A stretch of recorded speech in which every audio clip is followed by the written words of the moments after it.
अब एक चीज देखिएगा कि WHO विश्व स्वास्थ्य संगठन क्या बता रहा है? वो बता रहा है कि आप अपनी इम्यूनिटी पावर को बढ़ाएं। क्या बढ़ाएं? आप अपनी इम्यूनिटी पावर को बढ़ाएं।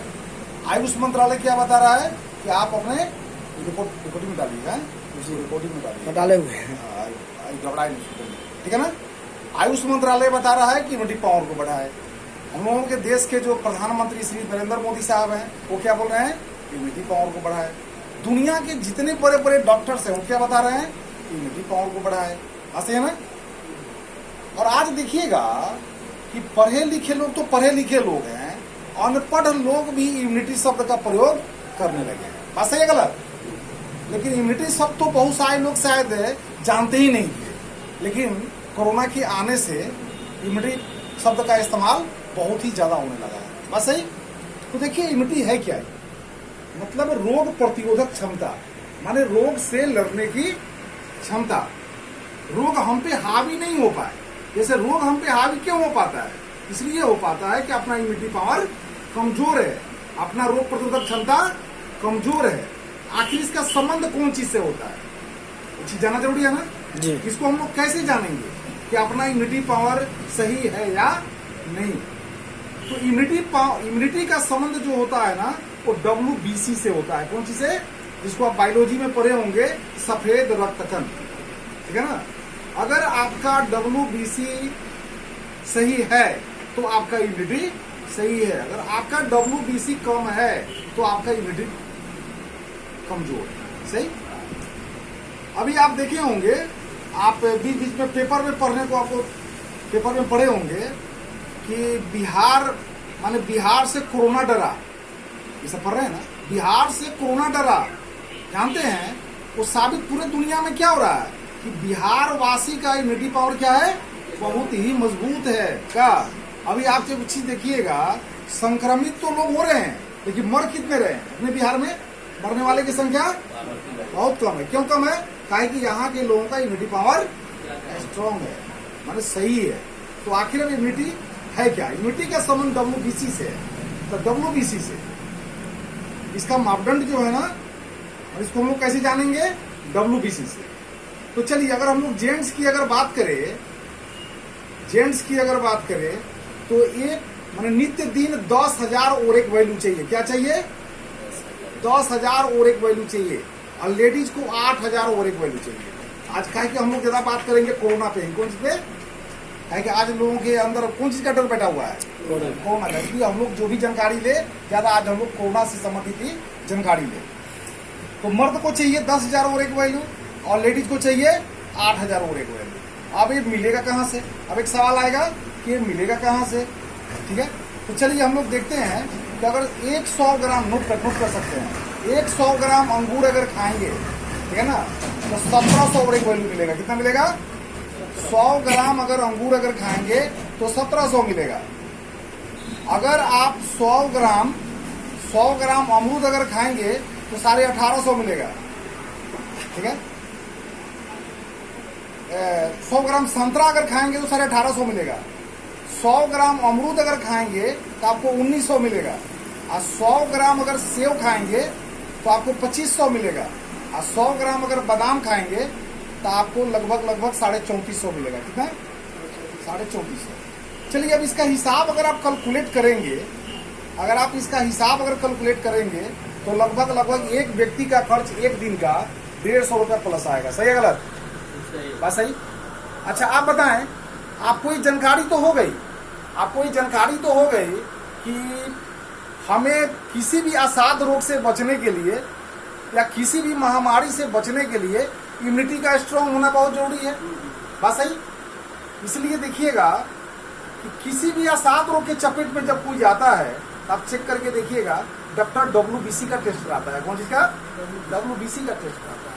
कारण कि WBC से ही पता चलता है कि आपका इम्यूनिटी कैसा है। ये चीज तो क्लियर हो गए। तो चलिए, तो इसका अब एक बार बताएं कि 150 रुपया अगर एक व्यक्ति का खर्च आ रहा है तो क्या आम आदमी के लिए संभव है? थोड़ा जवाब चलेंगे, क्या आम आदमी के लिए संभव है? तो जानने के बावजूद भी हम लोग अपने इम्यूनिटी को स्ट्रांग रख नहीं पाएंगे, मजबूत रख नहीं पाएंगे। ऐसा ही है ना? लेकिन अभी हम लोग जिस संस्था के लिए बात कर रहे हैं, ये जो एक आयुर्वेद संस्था है जो पंजाब की है, जिसके एमडी साहब सीएमडी साहब की चर्चा अभी राजू दिखी है, डॉक्टर अशोक भाटिया जी हैं, मिस्टर सत्येंद्र भाटिया जी हैं। अब इस संस्था के पास ऐसा ऐसा प्रोडक्ट है कि एक आम आदमी भी उस प्रोडक्ट का इस्तेमाल कर करके अपने इम्यूनिटी को स्ट्रांग रख सकता है। अब वो कौन सा प्रोडक्ट है? वो प्रोडक्ट है, उसका नाम है एस्पिरुलिना। क्या नाम है? हाँ, नोट कर सकते हैं, एस्पिरुलिना। अब वो एस्पिरुलिना क्या है? एस्पिरुलिना है, ये हरा शैवाल है, ठीक है ना। ये हरा शैवाल, जैसे देखिएगा अंतरिक्ष पे जो यात्री जाते हैं, वैज्ञानिक जाते हैं, जो 6-6 माह 1-1 साल के बाद वापस आते हैं, उनके साथ ना भोजन जाता है ना डॉक्टर जाता है, उनके साथ सिर्फ 2 ही चीज जाता है। एक जाता है ऑक्सीजन और दूसरा एस्पिरुलिना का पेस्ट। कौन चीज? एस्पिरुलिना का पेस्ट, ठीक है। अब सोचिए कि डॉक्टर भी नहीं, भोजन भी नहीं, और 1 साल के बाद जब वो लोग वापस होते हैं तो जैसा गए थे वैसा ही वापस लौटते हैं। आखिर ऐसा कैसे हुआ? इसीलिए एस्पिरुलिना को सुपर फास्ट फूड बोला गया है। क्या बोला गया है? सुपर फास्ट फूड, ठीक है ना। सुपर फास्ट फूड क्यों बोला गया? इसलिए बोला गया कि पेट भरने के लिए कार्बोहाइड्रेट चाहिए। क्या चाहिए? पेट भरने के लिए कार्बोहाइड्रेट चाहिए। देखिए आज जो हम लोग कार्बोहाइड्रेट्स ले रहे हैं, आज जो हम लोग अन्न ले रहे हैं, उस अन्न में अब वो पोषक तत्व नहीं रहा, रासायनिक खाद के वजह से। तो क्लियर? अब हमें अलग से क्या करना होगा? हमें अलग से पोषक तत्व लेना होगा, और 46 पोषक तत्व लेने के लिए, ठीक है, ये तो हम केवल बात किए थे कौन चीज का? केवल इम्यूनिटी को सही रखने के लिए का। ये तो मामला केवल इम्यूनिटी का था, लेकिन अब हम बात कर रहे हैं पूरे बॉडी को सही रखने के लिए। अर्थात हमारे बॉडी को जितना पोषक तत्व चाहिए, माने 46 पोषक तत्व चाहिए, ठीक।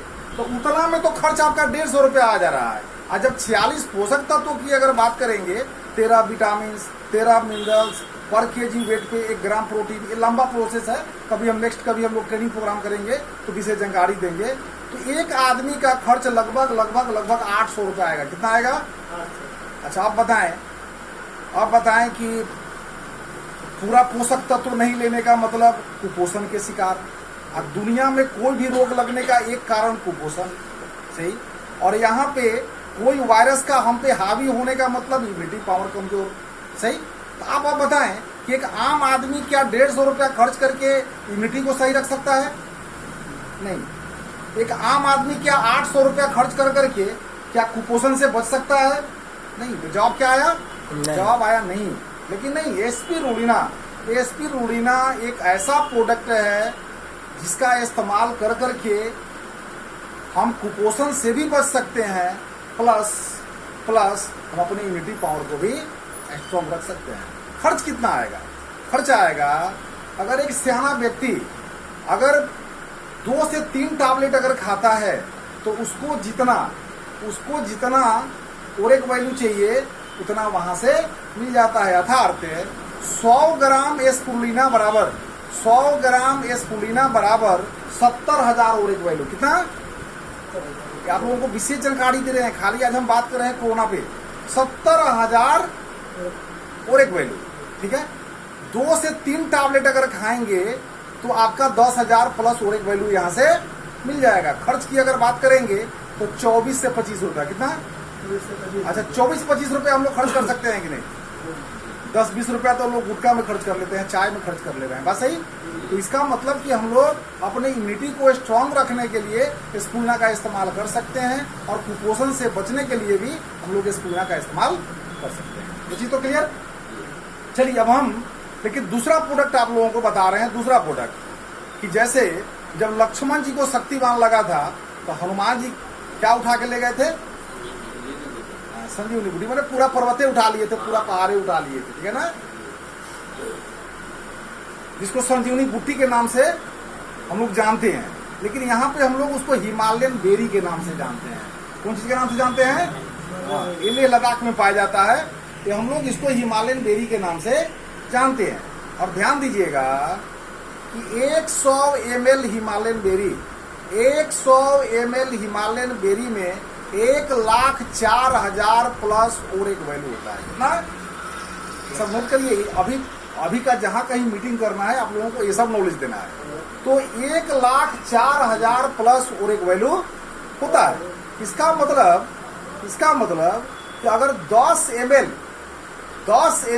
मोबाइल थोड़ा के लिए बंद कर दीजिए, बहुत खास जानकारी है, ध्यान दीजिएगा। देखिए फोन तो हम पे भी आ गया है लगभग 72-73 को, लेकिन हम एक को बात नहीं कर रहे हैं, सही गलत सही। हम लोगों को क्या करना है, जब भी इस तरह की जानकारी अगर मिले तो थोड़ा देर वो तो बात नहीं कर लेंगे। तो